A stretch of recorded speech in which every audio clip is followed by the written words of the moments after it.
So the starting pistol has been fired ahead of Nigeria's 2027 election, with several of this country's main opposition leaders forming an alliance known as the ADC coalition in a bid to unseat President Bola Tinubu and his ruling APC party. So just possibly, this is yet another critical moment in this country in the quest for who leads Nigeria next after 10 years of the APC, which the new coalition describes as a decade of pure torture for the Nigerian people, but which the APC says has filled this country with renewed hope for the future. But while the ruling APC is clear that President Tinubu will lead the party into the next election and beyond, the ADC coalition is yet to choose its presidential candidate. Analysts say the coalition will need to find a candidate who is forward-looking amid the chants of discontent and who can make the most impact among the youth. But will he be able to cut President Tinubu down to size? Can the new ADC coalition actually produce Nigeria's next president? Or will it be, as the APC suggests, just another moment when, like in 2019 and 2023, the opposition will be blowing in the wind?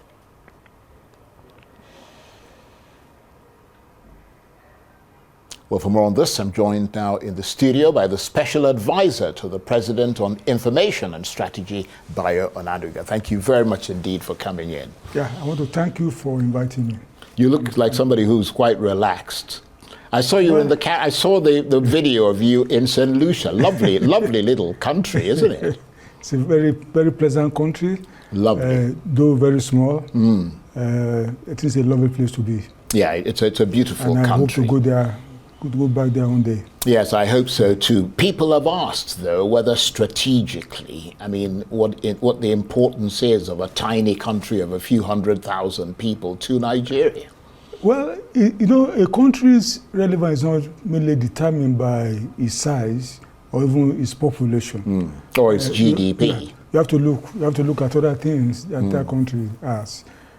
That country, for instance, as a black nation, has produced 2 Nobel laureates, one in economics in 1979, that's about 7 clear years before we got one in Nigeria, and another one, Derek Walcott, in just 1992 or so. So, in terms of that, in that area, you see there's something great about this country. Then when you look at it, that country, even though it's a small country, is a gateway to the Organization of East Caribbean States. Altogether, the OECS has a GDP of over $130-something billion. St. Lucia, though it is small, attracts about 1 million visitors every year. Imagine what that country, small country, not more than a Ethiopia local council, that what it is getting from tourism. So for Nigeria, there are things to learn. For us, even historically, because those people there, they have historical links to our people in Nigeria.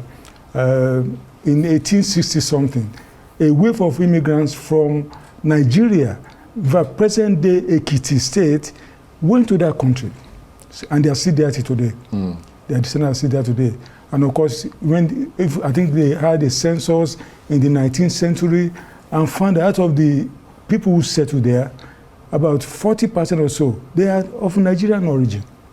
So we have so many things in common. So it's a gateway to the Caribbean. Gateway to the Caribbean. Right. Yeah. And then, of course, you know that one of their sons that they are very proud of, Sir Danley Alexander. Yes, he was a former Chief Justice. That's true. So there's something about that country. Yeah. Danley's son, Michael, fought in the Nigerian Civil War as a medical doctor. Right.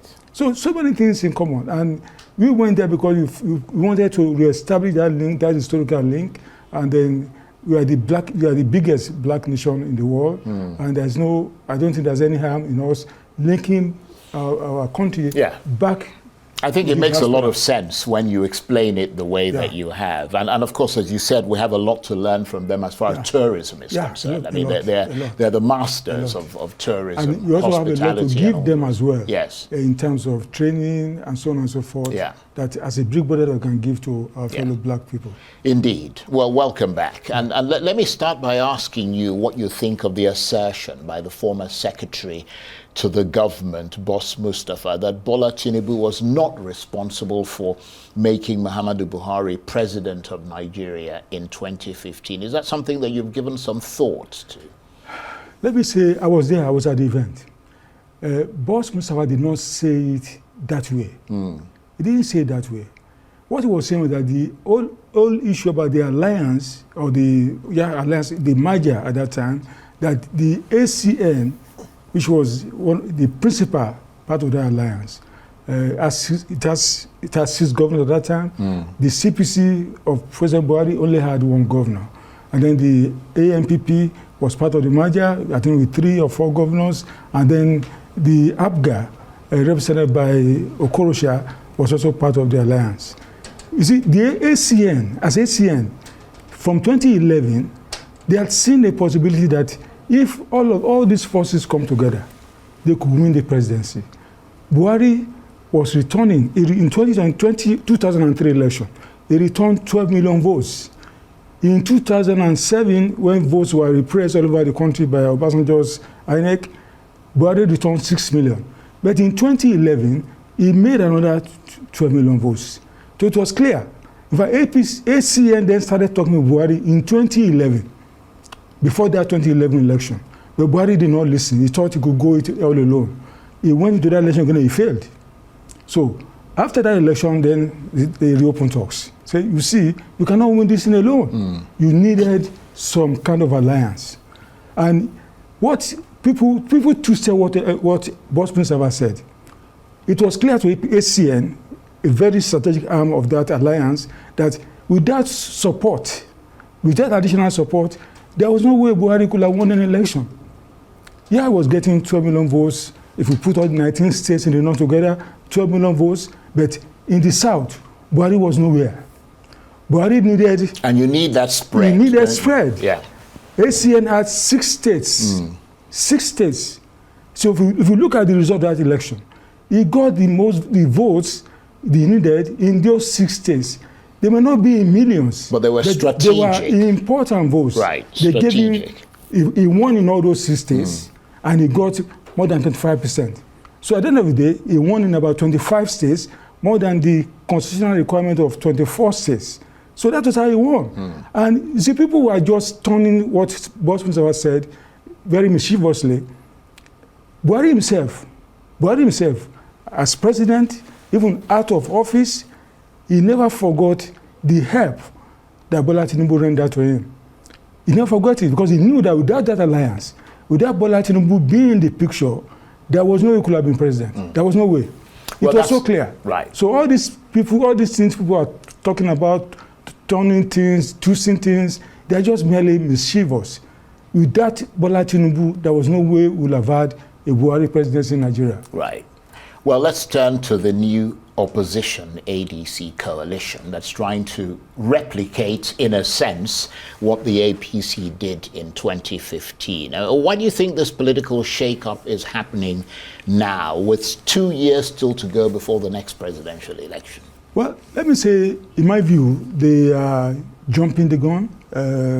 It's not yet time for politicking, as they are doing. Well, they would say that your party is doing the same thing. You're co-opting people from the opposition to beef up your strength in the APC. Well, we didn't go the way they are going about it. The alliance or the merger that we had in 2013 was not as noisy as these people are making it. They are not as you didn't give much distraction to the government in power. But the way they are doing is as if INEC has blown the whistle for party politics to start, but that is not so. But you see, they are free. This is a free country. People can come together to form all kinds of alliances. But as far as APC is concerned, we are not seeing them as any threat. If you merge Peter Obi and Atiku together, there's no way the two of them can beat a Bola Tinubu-Shettima ticket. It's not going to be possible. Yeah, but they did in 2023. I mean, they went together, but separately. They went to election alone. Atiku went to it alone. Peter went to it alone. But let me tell you something. If Peter allies with Atiku in 2027, he will not get the blind followership we got in 2023. It will not happen. Because those ones who say no, they want you to be president. They don't want you to be vice president. So that will never happen. But there so are that's why I look at it, they're just trying their luck, they're trying to do all kinds of permutations, but I can tell you the APC will still be in power in 2027. Right. But President Tinubu's achievements in office will speak for him. There are some who used to be in your party and the president's party, the APC, but who feel aggrieved and pushed aside by Mr. Tinubu. Some of them believe they worked very hard in the 2023 presidential election, but the president failed to recognize and to reward their effort. So can it be said that the president has pushed them into the coalition against him? I need to be specific. Who are those people? Well, I mean, there's quite a number of them. One of them that comes to mind is obviously El Rufai. I mean, there's a couple of others there as well. Well, I would say Nasir El-Rufai, yeah, I agree. He did a lot of work for the president. In fact, at a public function, the president acknowledged his role, and in fact, he told him, because El-Rufai was saying he was going to go abroad for studies, and so he said, no, wait and stay. He nominated him for ministerial job, but unfortunately, the National Assembly, the Senate, turned down his nomination. So you cannot put that one on the president. That's what happened to him. But he seems to believe that the president kind of lost faith and either from pressure or something, and went and engineered. That blame should go to the Senate that rejected his nomination. The president fulfilled his own part of the bargain. He wanted him to be, in fact, he was casting him to be minister of power. But as I said, the Senate, for what is best known to them, said no, they are not going to approve this nomination. So that you cannot blame the president for that.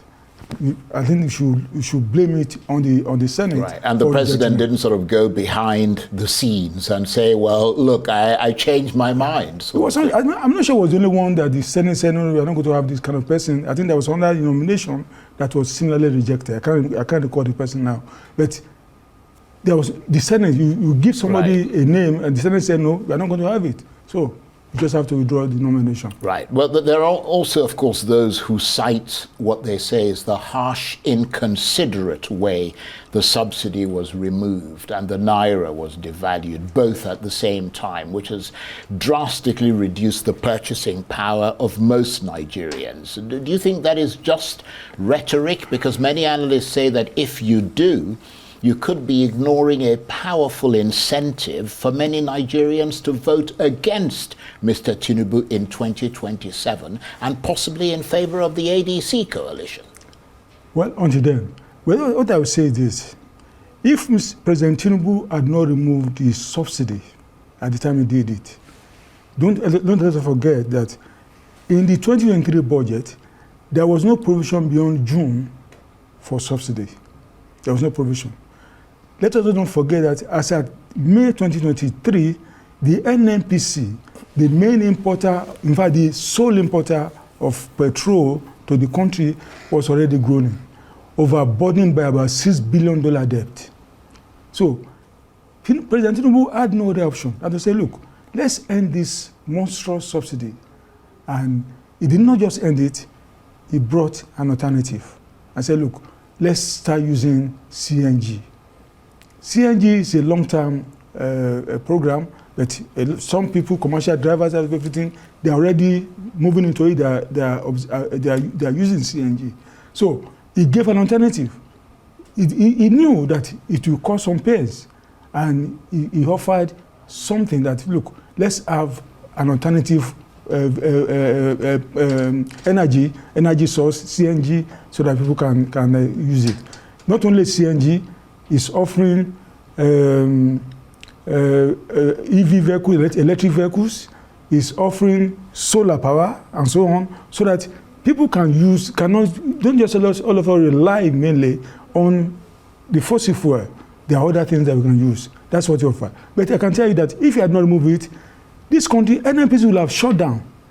They will have said, no, we cannot import fuel anymore. And as at May 2023, there was scarcity of fuel all over the country. All over the country. So he had no other policy option than to remove it. But then the second one, the abrogation of the multiple exchange rate. No country can survive on that. People who export goods, Nigerians or Nigerian companies, they were refusing to bring in their money. Because number one, if I export goods and then I bring my money home and you say, you give me CBN rate, when I can get the rate in the parallel market. It was, in fact, there's no, the World Bank, the IMF, they are saying, stop this nonsense of multiple exchange rate, let it be one. And then people were committing arbitrage while that regime of multiple rates were on. And Nigeria was spending about 1.5 billion every month in subsidizing the dollar. It cannot continue. It cannot continue. It was so bad that if people cast their minds back, they find that in 2023, when Tinubu took over, this country that Emefiele claimed had about 32 billion in reserve could not even pay $800 million owed to airlines. $800 million. The money was not there. As we found out later that we only had about $4 billion, not $32 billion.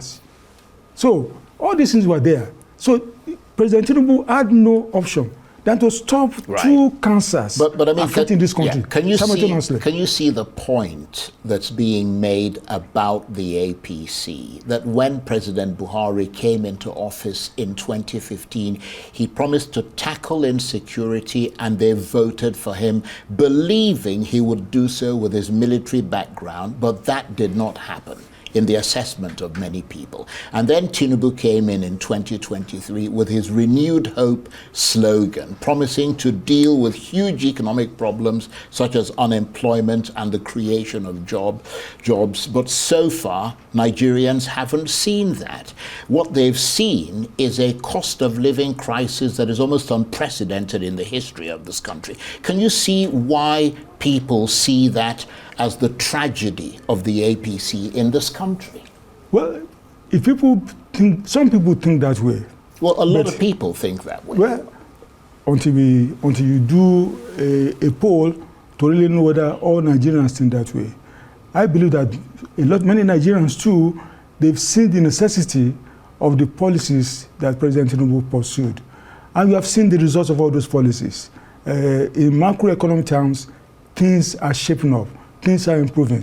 This country has continued to record growth in GDP since President Tinubu came in.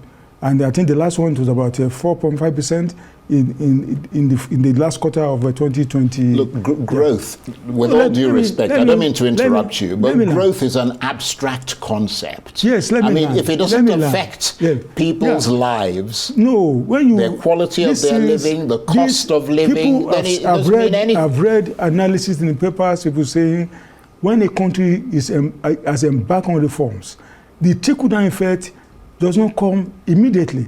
It takes some years. But I can assure you that this president wants the trickle-down effect to come very, very, very soon to Nigerians.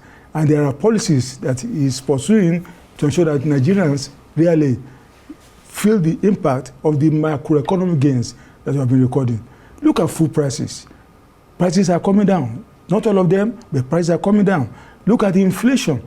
According to MBS, inflation is easing.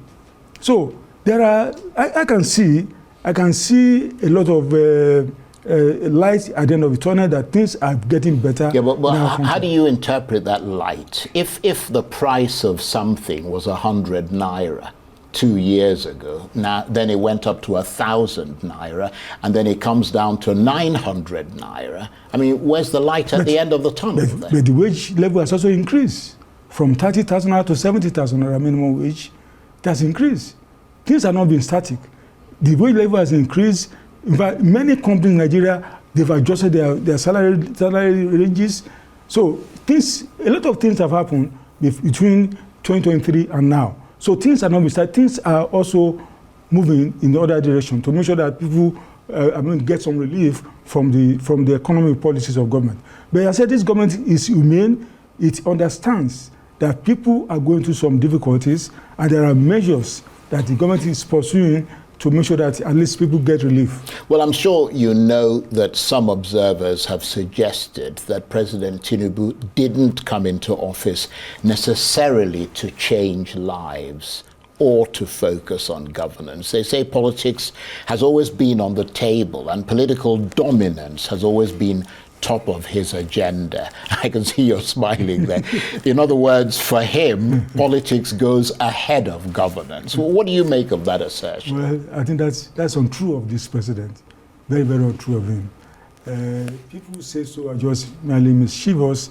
Well, I was in Lagos with him when he was governor of Lagos, and that was not the impression. He came to change things. Ditto in Nigeria, he has come to change things, to change so many things. For instance, look at the revenue angle. He just signed 4 tax bills into law, and I can assure Nigerians from January, they begin to see the impact of what he has done. So to aggregate the money, the revenue that this country ought to get. We are the only country, even in Africa, where you don't see any correlation, any correlation between our GDP and our tax collection. You don't see it. We have the lowest in Africa. But even now... That is a fact. Yeah, and even now, we are already at 13.5% or so. Yeah. And I can assure you by January, February, you will begin to see the impact of what he has done and to the benefit of our people. When we begin to have enough money, you know, when he was signing the minimum wage, he told the labor, look, don't let us do things in a hurry. Let us say this minimum wage can be reviewed in some years, 2-3 years. If this country begins to accumulate money, make a lot of money, there's nothing stopping this government saying, look, minimum wage, let's move it from 70,000 to 100 and something thousand to further give people relief. Right. So it will happen. So what I'm saying is that already the policy that the government has pursued or that's implementing, they're already yielding dividends for our people. And the trickle-down effect will come. It will come very, very soon. They will begin to see it, and they're already feeling it in some sectors. But he always said, didn't he, with almost startling clarity, that his life's ambition is to be president of Nigeria. And not just to be president, but to be a sustainable president, in the sense that he fully intends to complete 2 terms in office, which is why he appears to be focusing on places where there are sort of block votes and putting people in office who have political bases in those regions where block votes can be commanded, such as Lagos, Rivers, and attempts being made in Kano and so on. I mean, what do you make of that analysis? Well, he's a politician, and he's a smart politician. So any politician that is smart will always think about that, oh, how do I win more votes? What kind of alliance should I weave to make sure that I continue to get the votes, the support of the people? So it's in his right to do so, to have links with people who can deliver the goods. Well, I'm glad you admit that, but what about the allegations that are being made against him, that his hand is there in the crisis that has upturned opposition parties like the PDP and Labour, and now with the new ADC coalition to even be launched? I mean, venues they had booked were being cancelled, and in order to access the last venue they had, which is the Yaradua Center, they had to park a long way away and walk to the venue in order not to raise suspicion that something big was happening there and risk it being barricaded by security men. I mean, what kind of democracy is there in this country, if that is true, where the government tries to prevent any kind of political opposition in itself? This government tolerates opposition or tolerates dissenting views. I heard somebody saying that this government is against freedom of speech. That's baloney. That's untrue. This government allows freedom of speech, allows freedom of association. If a hotel rejects an association from using its oil or something, does Bola Tinubu own the hotel? Is he the owner of the hotel? He's not the owner of the hotel. So, but you know, in Nigeria, people like scapegoating. They always, whenever they have a problem, they always say, "Oh, it's Bola Tinubu that's causing the problem." But it's not true. It's not true. He has no hand in all those things. It was not even. I'm not sure. It was not even Nigeria when they were launching their party at that time. It was not in Nigeria. So, people just like to blame somebody for whatever problems they face. It's not Bola Tinubu. This president supports freedom of opinion. He believes in it. Freedom of speech, freedom of the press, freedom of association. He has no hand. Whatever problem they are facing is their own problem, internal problems. They should solve their problems. Well, many analysts suggest that it looks like the APC is nervous that people like Atiku Abubakar and Peter Obi, people who have very big political capital, you have to admit, across Nigeria, and who collectively beat President Tinubu in 2023, have come together under this new ADC coalition and perhaps have what it takes to put up a tough fight in the next election. Well, until we get there, I don't want to speculate.